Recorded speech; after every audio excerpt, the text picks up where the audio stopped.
Lalu apakah pertarungan di Selat Hormuz masih memanas saat ini bisa menjadi salah satu ganjalan tidak berlangsungnya negosiasi Amerika Serikat dan Iran tahap kedua? Dan apakah perang terbuka di Selat Hormuz akan terjadi? Kita akan membahasnya bersama dengan pakar geopolitik dan keamanan nasional Wibawanto Nugroho Widodo dan juga guru besar hukum atau hubungan internasional Saint Petersburg State University Rusia, Ibu Koni Rahakudini Bakri. Selamat siang waktu Rusia Ibu Koni dan juga Mas Wibowo. Selamat sore, Ya, semoga sehat selalu.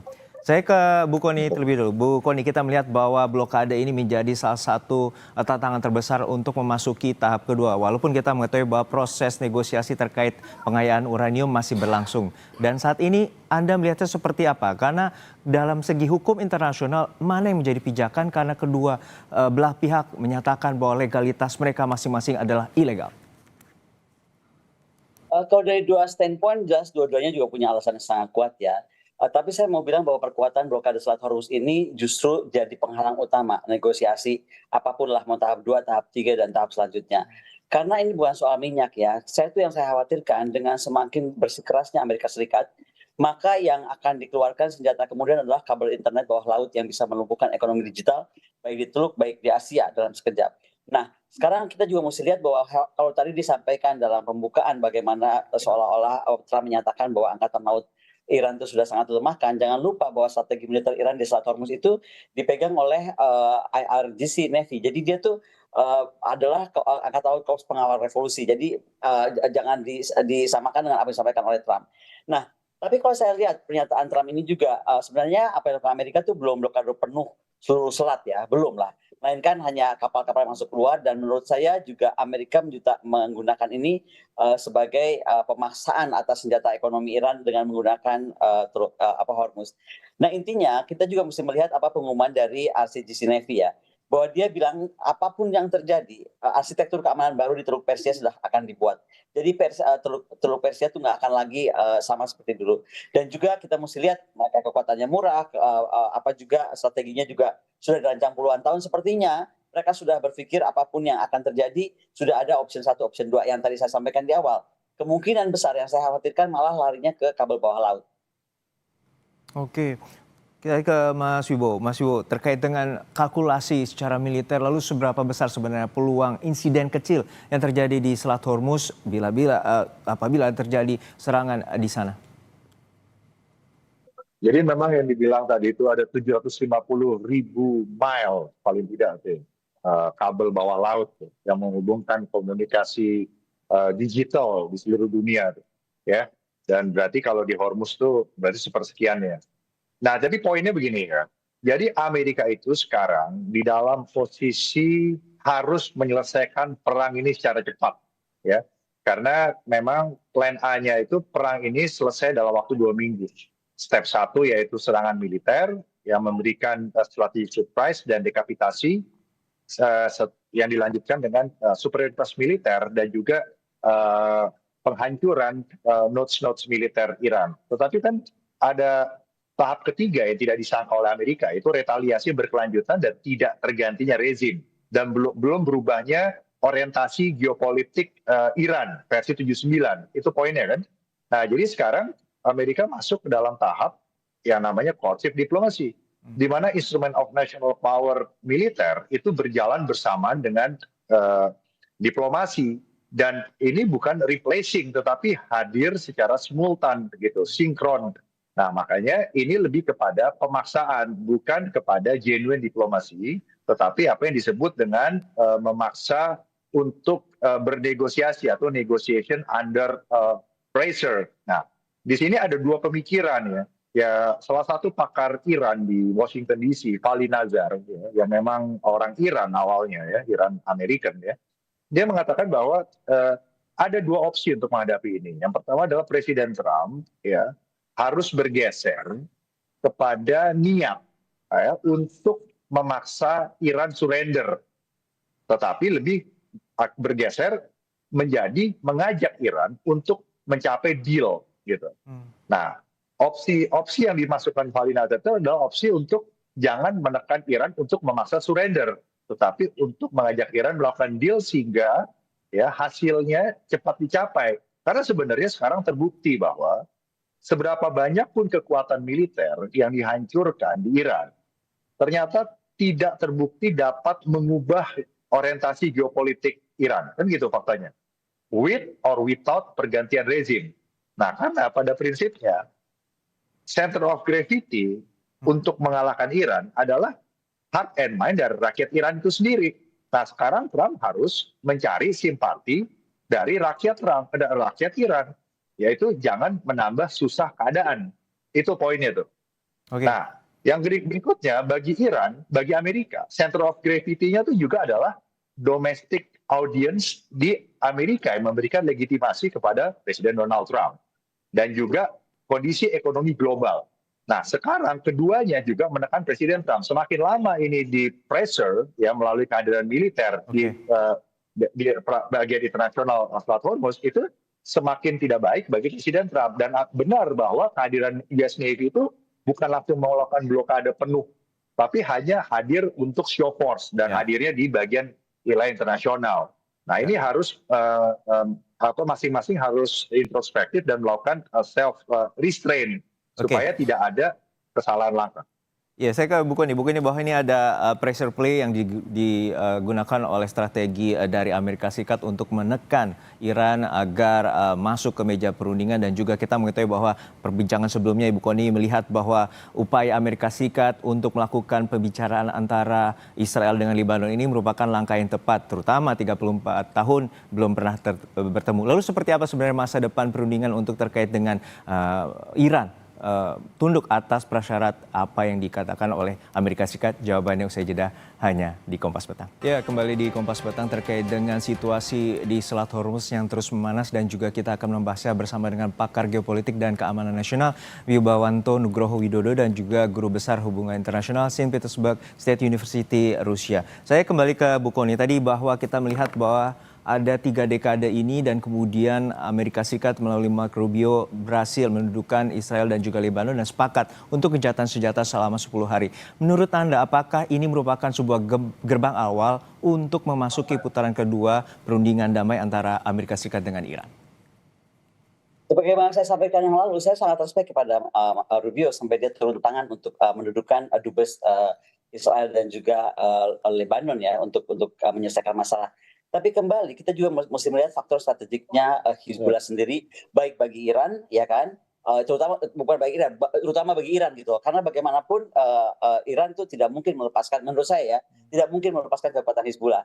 Sementara itu adalah harga mati yang harus justru oleh Israel minta diselesaikan. Jika tidak, Israel tidak mau, Netanyahu menyatakan Israel tidak akan mau maju ke apapun juga jika isu Hizbullah ada. Cuma lepas dari pertemuan di Washington kemarin yang saya berharap ada pertemuan selanjutnya ya kan, intinya kita juga mesti melihat ini tuh kita kan masalah Hormuz ini bukan masalah negara yang bertikai atau negara proksi mereka, tapi kita mesti lihat bagaimana sekutu-sekutu yang membantu Amerika juga terlibat akan lebih jauh. Pertama kita mesti lihat Uni Emirat Arab, dia itu benar-benar siap menggabung operasi militer dan membuka alat paksa, malah sudah melobi juga di koalisi internasional. Karena dia takut sekali, ya dia ini akan menjadi negara kombatan, mau nggak mau akan terpus menjadi negara kombatan. Yang kedua kita mesti lihat, bagaimanapun dunia itu mengedepankan, tadi kan sempat kita pada saat break menyebutkan UNCLOS ya, bagaimana safe passage gitu kan. Nah tapi secara diplomatik dan militer, kita lihat siapa sih yang mau terlibat langsung, apakah UK, Perancis, Jerman, Italia, Jepang, Australia, Korea, misalnya Kanada, Bahrain. Intinya ada yang cuma mau terlibat di diplomatic talking, ada juga yang kirim kapal atau pesawat misalnya Euroflight Typhoon, kemudian juga yang beberapa dari basis di Qatar ya. Tapi semua rata-rata bukan semuanya mau ikut aktif. Mereka juga agak menjaga diri. Yang penting buat mereka tidak lagi banyak yang dukung deeskalasi. Nah, kemudian kita mesti lihat juga bagaimana UK. UK itu secara umum dia bilang dia tolak isu blokade ini, tetapi dia nggak mau juga terseret perang. Jadi kita mesti perhatikan juga kalau kita membahas ini sekarang, apa sih komentar-komentar pemimpin tertinggi Iran itu tidak akan meninggalkan Selat Hormuz sampai semua haknya, itu dikatakan Mohsen Rezaei ya, penasihat militer pemimpin tertinggi Iran. Nah kemudian juga bagaimana Maijen Abdullahi ya, dia bilang baru-baru ini jika blokade berlanjut apapun juga Iran akan menghentikan perdagangan. Nah di sini saya mau bahas yang kita belum bahas mendalam, kabel bawah laut. kabel bawah lautnya belum diputus, tapi RCGC bisa ancam via diver pasukan komando dia, unit pasukan khusus dia. Dan dia punya media staff yang keren ya. Kabel utama misalnya Falcon, CMEWE ya namanya kalau nggak salah, itu juga lewat perairan Oman yang dekat Hormuz. Nah, Iran tuh bisa memotong itu dengan explosive charge misalnya, dan itu bisa dilakukan dengan sangat mudah. Nah, kalau itu yang terjadi, kita mesti lihat internet kabel yang berpotensi besar mengganggu siapa?